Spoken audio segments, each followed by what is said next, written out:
जय हिंद दोस्तों। आज जो विषय मैं लेकर आपके सम्मुख उपस्थित हुआ हूँ वो है द्वितीय वर्ष में जो विद्यार्थी पढ़ाई कर रहे हैं, ये उनके लिए मैं वीडियो बना रहा हूँ। द्वितीय वर्ष के पाठ्यक्रम में जो सबसे पहला पाठ है जिसका नाम सुजान भगत है, ये सुजान भगत के बारे में इस पाठ में हम पढ़ाई करेंगे।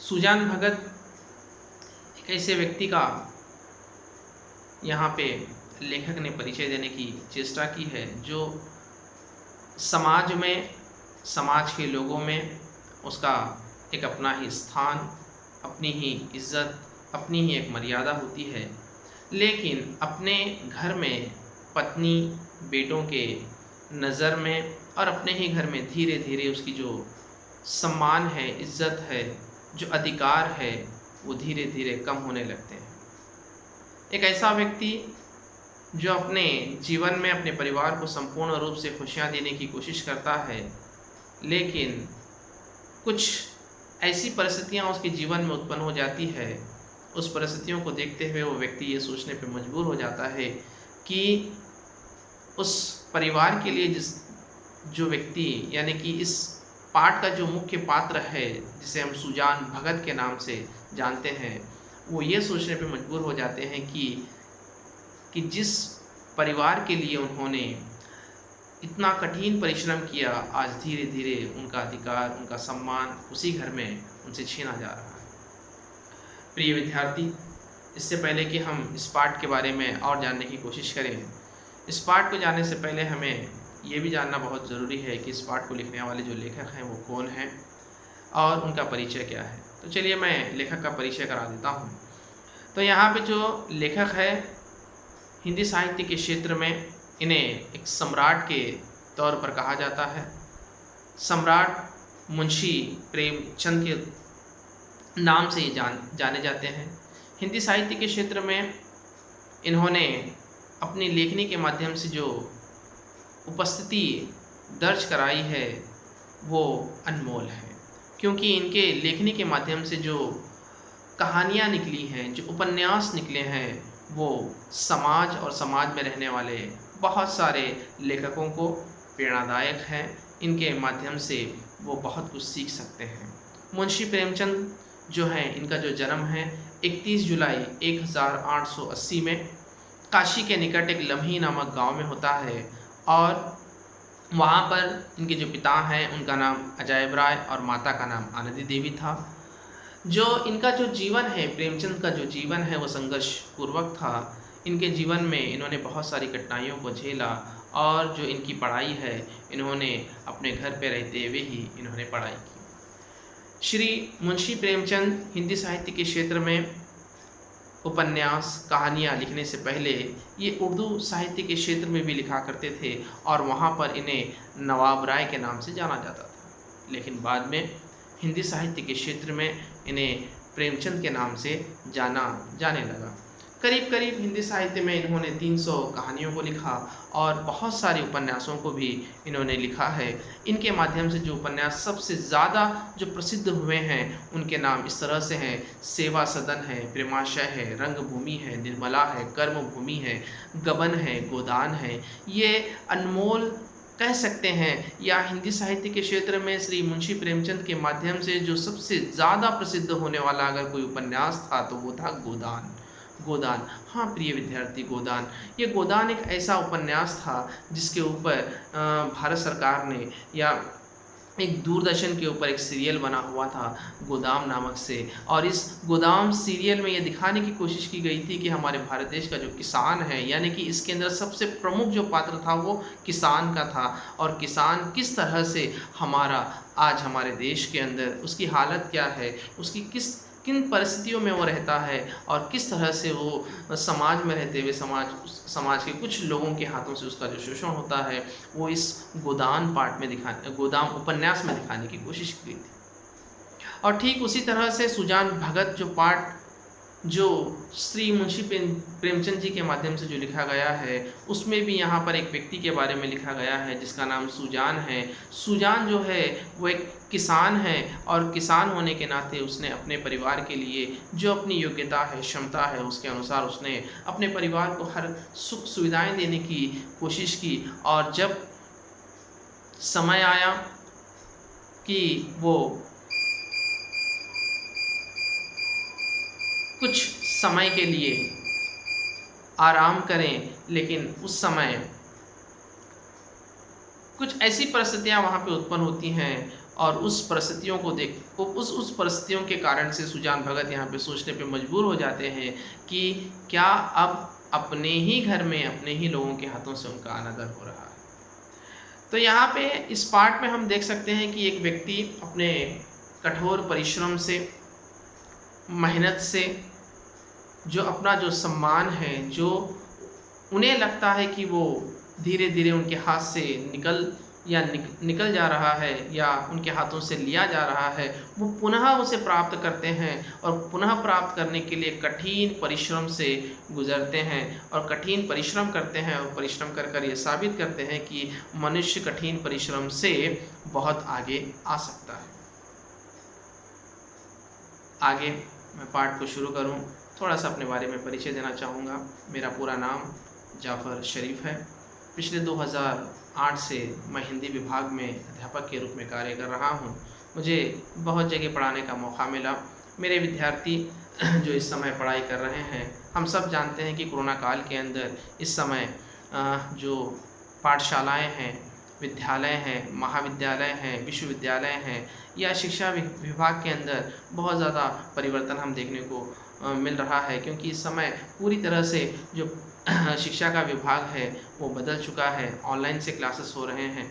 मेरे भी विद्यार्थियों ने मुझसे ये आग्रह किया, सर थोड़ा सा ऑनलाइन में जो हम क्लास ले चुके हैं, इसके अलावा अगर आप हमें थोड़ा सा वीडियो बना कर दें तो आप हमें समझने में बहुत आसानी होगी, और आने वाले समय में जो वार्षिक परीक्षा है, उस वार्षिक परीक्षा की तैयारी करने के लिए हमें बहुत ही अनुकूल होगा।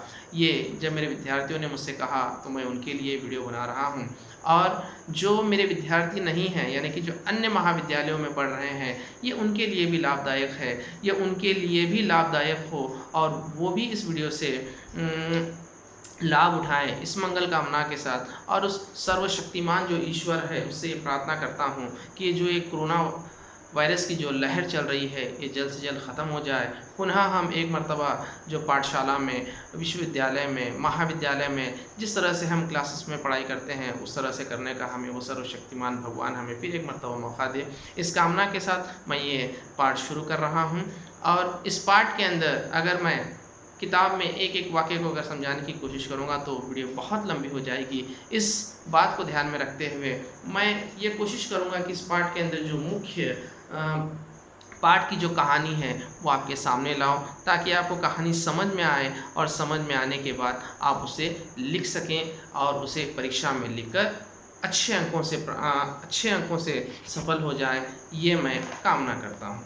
सबसे पहले यहाँ पे प्रेमचंद जी इस सुजान भगत में जो बताने की कोशिश कर रहे हैं, वो बताते हैं कि सीधे साधे किसानों के पास जब पैसा आता है तो वो क्या करते हैं, और एक जो धार्मिक किसान के पास जब पैसा आता है तो वो क्या करते हैं। तो यहाँ पे सीधे साधे किसान के पास जब पैसा आता है तो वो धर्म की तरफ मुड़ता है। तो यहाँ सुजान भगत का जो पात्र है वो अत्यंत ही यहाँ पे धार्मिक व्यक्ति के तौर पे दिखाने का प्रयत्न श्री मुंशी प्रेमचंद जी ने किया है। मुंशी प्रेमचंद जी बताते हैं कि सुजान भगत जो एक किसान हैं, किसान कार्य करने के बाद उनकी जो खेती है, उस खेती में भगवान की कृपा से बहुत ज़्यादा उन्हें लाभ मिला, और उस लाभ के रूप में उन्हें करीब करीब 2 से 2,500 रुपये उन्हें उनके पास आ गए। दोस्तों, ये 2 से 2,500 रुपये इस समय हमें लगता है कि कम है, क्योंकि आज 2021 में पैसों की कोई वैल्यू नहीं रही। लेकिन अगर हम प्राचीन समय में चले जाएं, आज से 40, 50, 60 साल पहले अगर जाएं, तो ये बहुत बड़ी रकम होती थी, 2 से 2,500 रुपये। जब यहाँ पे सुजान भगत के हाथों में जब ये पैसा आता है तो सुजान भगत धर्म की तरफ मुड़ते हैं, यानी कि धर्म के कार्यों में यहाँ पे खर्च करने लगते हैं।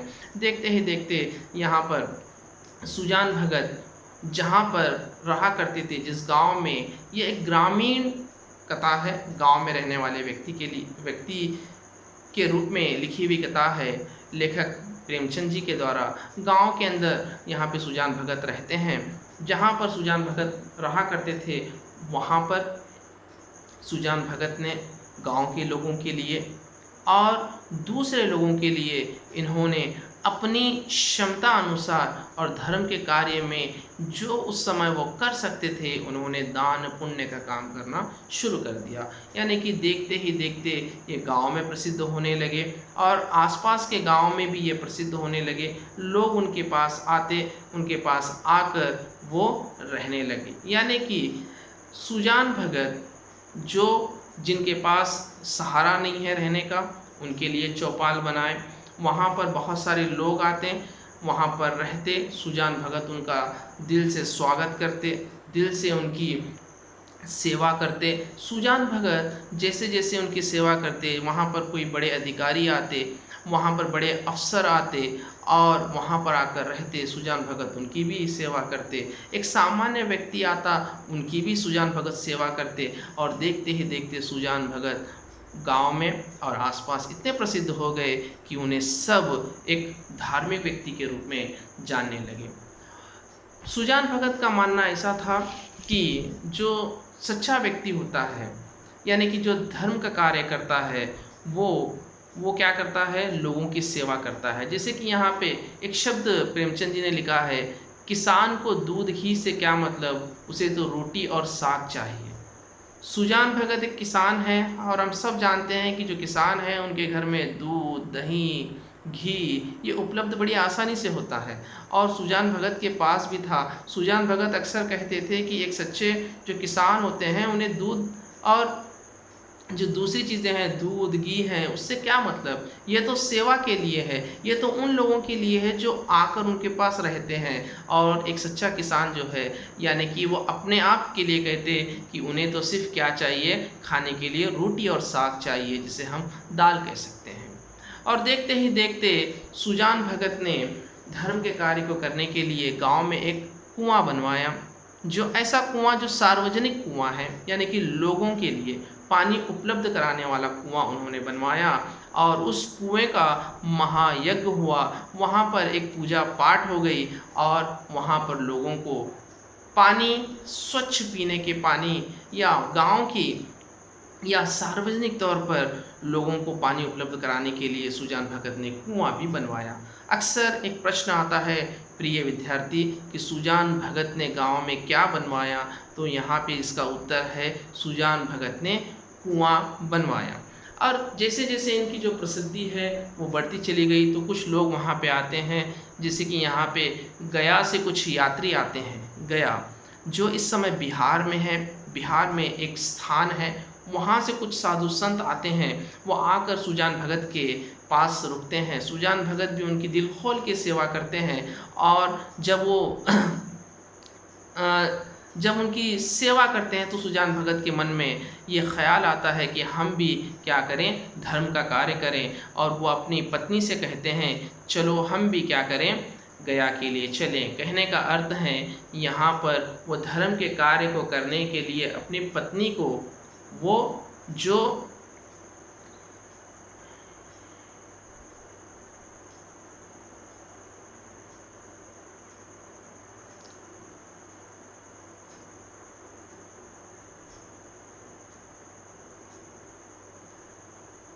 धर्म के कार्य को करने के लिए उनकी जो पत्नी के साथ वो जैसे कह सकते हैं कि वो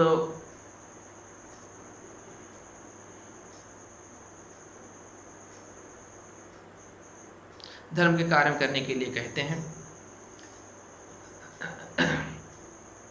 सुजान भगत जब वापस लौटकर आते हैं, धर्म के कार्य से अर्थ मेरा यहाँ ये है कि सुजान जो भगत हैं वो अपनी पत्नी के साथ वो क्या करते हैं, जो जैसे कि यहाँ पे एक शब्द, एक वाक्य इस्तेमाल किया गया है। सुजान ने गंभीर भाव से कहा, अगले साल क्या होगा जो धर्म के नाम पे मीन मेष निकालना अच्छी बात नहीं है।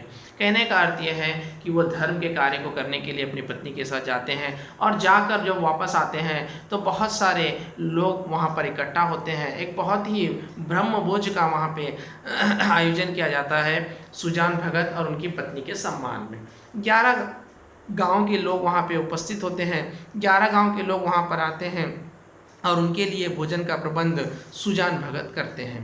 जब सुजान भगत उनके लिए भोजन का प्रबंध करते हैं तो गांव के लोगों के सामने इस तरह से व्यवहार करते हैं कि वो एक सामान्य मनुष्य हैं, अर्थात भगवान ने उन्हें इतनी दौलत उस समय दे रखी थी, इसके बावजूद भी वो एक सामान्य व्यक्ति की तरह, जो लोग भोजन करने के बाद जो नीचे जो छोड़ देते हैं, जिसे हम झूठा कहते हैं या फिर नीचे गिरा देते हैं, तो स्वयं सुजान भगत अपने हाथों से वो उठा रहे थे और ये नहीं दिखा रहे थे कि वो एक महान व्यक्ति हैं, वो एक समाज सुधारक हैं या एक समाज के अंदर रहने वाले लोगों की मदद करते हैं। इस तरह का उनके अंदर कोई अहंकार नहीं था, वो सामान्य व्यक्ति के तौर पर ही वहाँ पर दिखा रहे थे।